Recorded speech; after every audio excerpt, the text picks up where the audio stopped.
Mga boys, nagbabalik tayo katulad ng sabi ko dun sa last video natin, bibigyan natin to ng medyo detailed review. Ito yung Anta Quick Decision 6.0 na Yubal Edition. Ayan, ito pala yung medyas na bibigay natin. Shoutout kay Quiz Marlo. Bali, ito yung sapatos mga quiz. Napakaganda talaga niya. Ito yung taas. Ayan. Ang ganda ng lace mga quiz, no?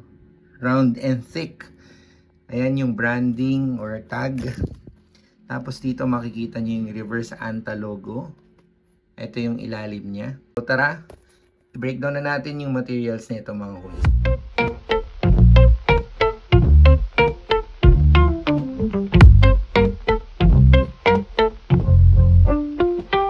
Okay mga kuys, ayun yung sapatos. Nakita nyo naman, sobrang ganda ng details niya. Bali, mag-umpisa tayo dito sa traction. Sa traction niya mga kuys, yung type of rubber na ginamit dito is semi-translucent. Masasuggest ko dito is mas maganda to kung indoor lang para maiwasan yung talagang wear and tear niya.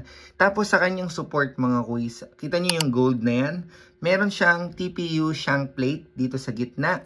At itong print na to na gold is hindi siya shank plate mga kuys. Hanggang dito lang yung shank plate. Itong part na to, paint lang yan. Sa lateral side mga kuys, makikita nyo tong TPU na yan. Ayan. Medyo matigas yan for containment lang mga kuys. Tapos dito sa taas, meron siyang leather material, synthetic leather material, plus yung mga yarn dito or cotton yarns na parang flywires, no? Yung concept. And then dito sa kanyang panel, makikita nyo yung shiny logo ng Anta na gold. Ang ganda mga kuys, no? Mostly din sa upper materials mga kuys for breathability, knitted mesh upper siya. Dito sa tang mga kuys makikita nyo yung mesh screen dyan, no? Mostly foam and cotton na yung sa part na yan. Itong logo na to mga kuys, hindi ko alam kung anong meaning yan, pero bibigyan ko kayo ng info na nakuha ko sa net about sa kung anong university yung nire-represent nito. Ito pala yung itsura ng lace niya mga kuys. Makapal siya, tapos yung kanyang accent is gold din. Parang katulad nitong mga to. Ayan o, diba? Sa medial side mga kuys, wala naman kayong ibang makikita kung di. Ganun din, halos parehas lang, walang masyadong design. Tapos sa likod niya, dyan yung makikita yung Q-Ball. Yung Q-Ball is Chinese University Basketball League. Anyway, para pala sa sizing nito mga kuys, medyo mahaba siya ng konti than usual. Tapos medyo narrow din siya. So kung medyo wide yung feet nyo or yung paa nyo mga kuys, mag-adjust kayo at least 0.5 and make sure na i-adjust nyo yung kanyang lacing, no?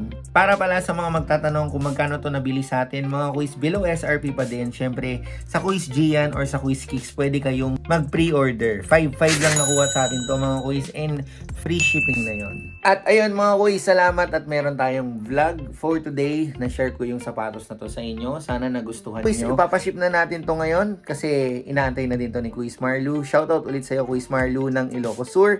Ingat kayo mga kuys at magkita-kita tayo sa susunod na unboxing. Ganito yung itsura natin mga kuys pagkatapos natin mag-shoot. Ang mga gagawin pa natin is ipapaship natin tong sapatos na to. Ito yung medyas ni Quiz Marlo. And next time, i-make sure natin mga kuys na meron tayong magandang setup pag i-vlog yung mga sapatos. Bibili tayo ng panibagong tripod kasi yung tripod natin wala na. Yan. Bawi tayo sa ibang pairs.